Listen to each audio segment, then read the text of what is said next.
En las gélidas y nevadas cumbres del monte Crumpit, muy por encima de la alegre y ruidosa villa Quien, vivía una criatura con el corazón 2 tallas demasiado pequeño, un ser cuyo nombre susurraba el viento invernal con un dejo de escalofrío y desagrado, el Grinch.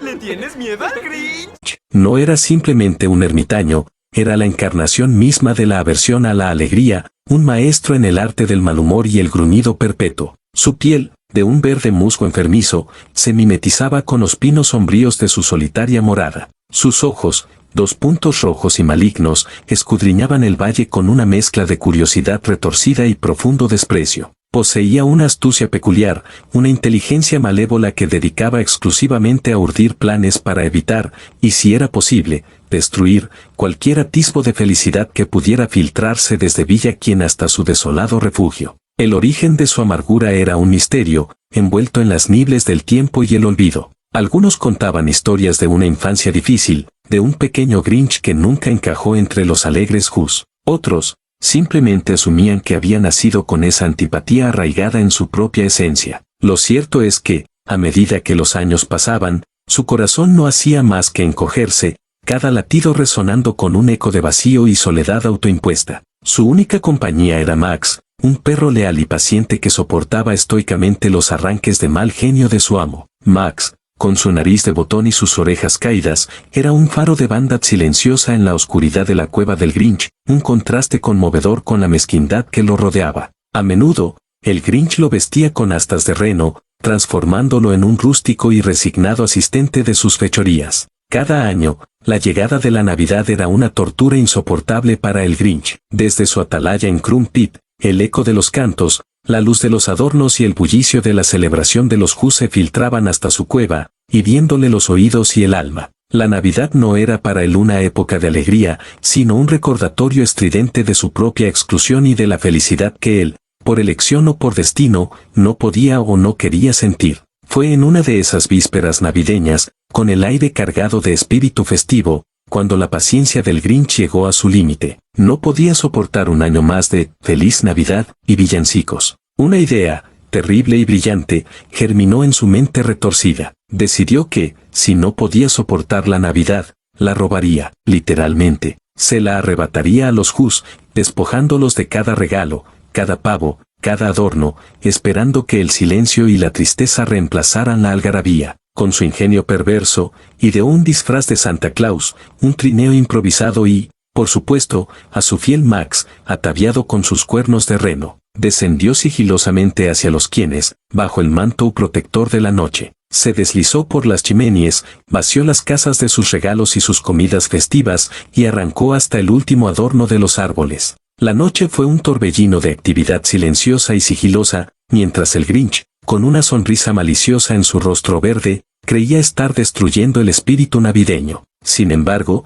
en medio de su fechoría, un encuentro inesperado cambió el curso de su noche. Una pequeña Who, Cindy Lou Who, no más grande que una veloute, lo encontró infraganti mientras intentaba robar su árbol de Navidad. Su inocencia, su bondad pura y su pregunta ingenua sobre por qué se llevaba el árbol, lograron perforar, aunque fuera por un instante, la dura coraza del Grinch. Él, sorprendido, inventó una excusa apresurada y huyó, pero la imagen de la niña quedó grabada en su mente. Cuando amaneció, el Grinch estaba de vuelta en la cima del monte Crumpit, contemplando el abismo donde planeaba arrojar todo lo robado. Esperaba escuchar el lamento y la desesperación de los Whos al descubrir el robo de su Navidad. Pero lo que escuchó, en cambio, fue algo que lo dejó perplejo. Desde el valle, no llegaban gritos de tristeza, sino cantos. Los Whos, desprovistos de regalos, árboles y banquetes, estaban cantando, tomados de la mano, celebrando la Navidad con el corazón, sin las cosas materiales. Fue en ese momento, con la incomprensión y la sorpresa retorciendo su mente, cuando algo extraordinario ocurrió. Su corazón, ese órgano pequeño y seco, empezó a palpitar de una manera inusual. No una, sino 2 y luego 3 tallas más grandes. La amargura se desvaneció, reemplazada por una avalancha de emociones nuevas y desconocidas. Comprendió que la Navidad no estaba en los paquetes, ni en los adornos, ni en los banquetes. La Navidad, él lo entendió por fin, estaba en el corazón. Arrepentido y transformado, el Grinch, con la ayuda de Max, emprendió el viaje de regreso a Villa quien, bajó el trineo cargado con todos los regalos y adornos, los devolvió a sus dueños y, finalmente, se unió a la celebración de los Jus.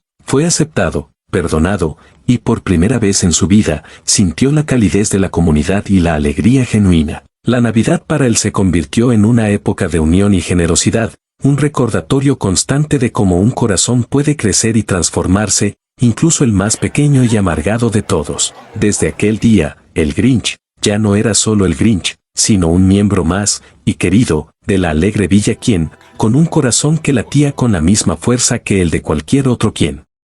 Para entender de dónde viene este icónico personaje debemos remontarnos al año 1957 cuando el autor y caricaturista estadounidense Theodore Seuss Geisel, mejor conocido como el Dr. Seuss, decidió darle vida en su libro infantil titulado como El Grinch robó la Navidad.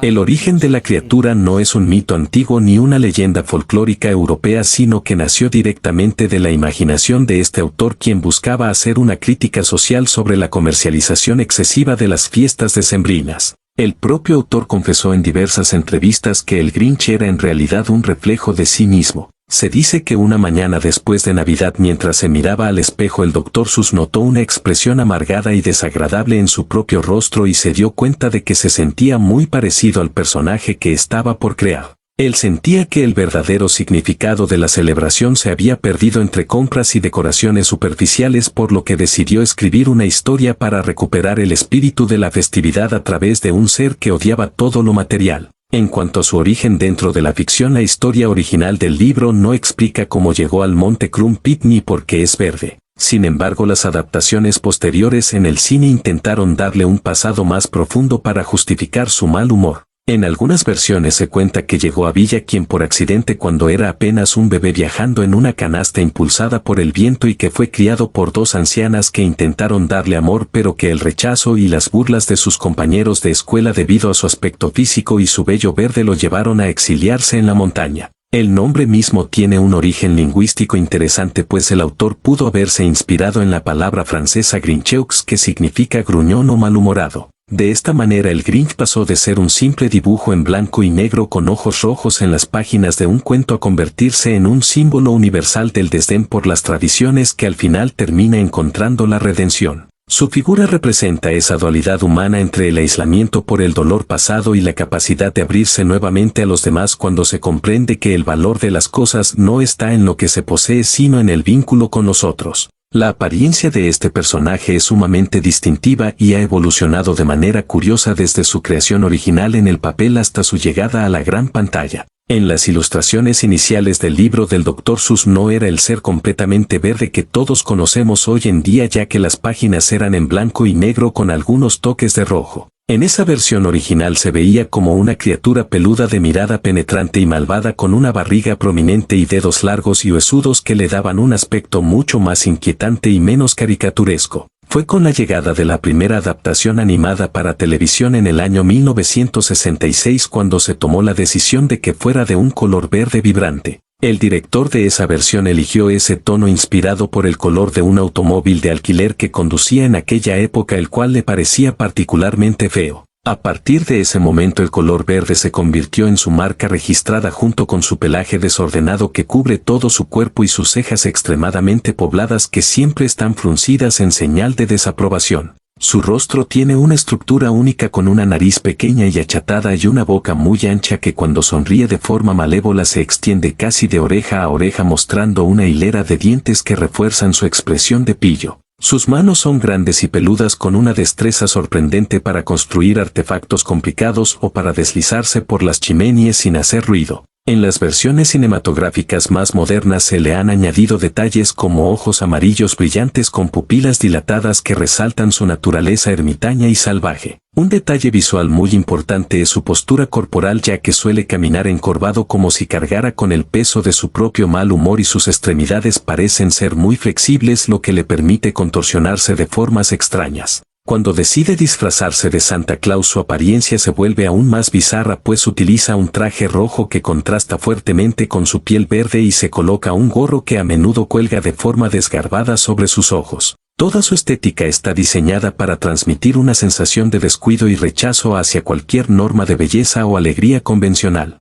La película del año 2000 dirigida por Ron Howard es considerada un pilar de la cultura pop navideña y es recordada principalmente por la transformación física extrema y la actuación eléctrica de Jim Carrey. Este filme logró llevar la estética del libro a un nivel tridimensional asombroso, pero el proceso de elegir al protagonista fue una travesía llena de nombres famosos antes de que Carrey se hiciera con el papel de manera definitiva. Entre los actores que fueron seriamente considerados para interpretar al ermitaño verde destacan leyendas de la comedia como Jack Nicholson y Dustin Hoffman. Nicholson era una opción atractiva por su capacidad de mezclar la locura con el humor, pero finalmente no se concretó.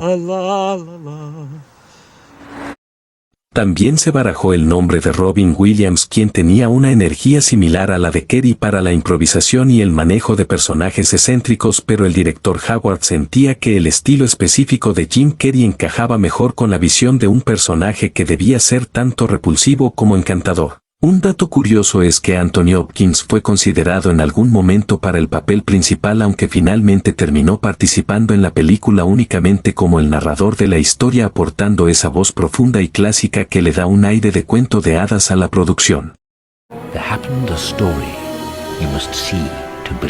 Eddie Murphy también estuvo en la lista de candidatos debido a su éxito previo con personajes maquillados y su gran talento vocal, pero el proyecto decidió tomar otro rumbo. En cuanto a rechazos o imposibilidades, se sabe que Bill Murray fue otro de los nombres que sonó con fuerza para el papel. Sin embargo, la personalidad de Murray es conocida por ser difícil de contactar y por rechazar proyectos de gran escala si no le apasionan de inmediato, por lo que su participación nunca pasó de ser una idea en la mesa de producción. Por otro lado, actores como Tom Hanks fueron mencionados en las etapas más tempranas de planificación, pero el enfoque de la película hacia una comedia física mucho más agresiva y exagerada hizo que Jim Carrey fuera la elección natural y final. La aceptación del papel por parte de Jim Carrey no fue fácil, ya que el proceso de maquillaje era tan tortuoso y duraba tantas horas que el actor estuvo a punto de abandonar el rodaje en los primeros días. Para que pudiera soportar las sesiones diarias de aplicación de prótesis y lentes de contacto, la producción tuvo que contratar a un experto que entrenaba a agentes de la CIA para resistir torturas y técnicas de interrogatorio, ayudando así a Carrey a mantener la cordura dentro del traje verde. Y bueno, hasta acá la biografía del icónico personaje de Navidad llamado el Grinch. Próximamente subiré otro video. Comenta, compartí y dale me gusta. Nos vemos.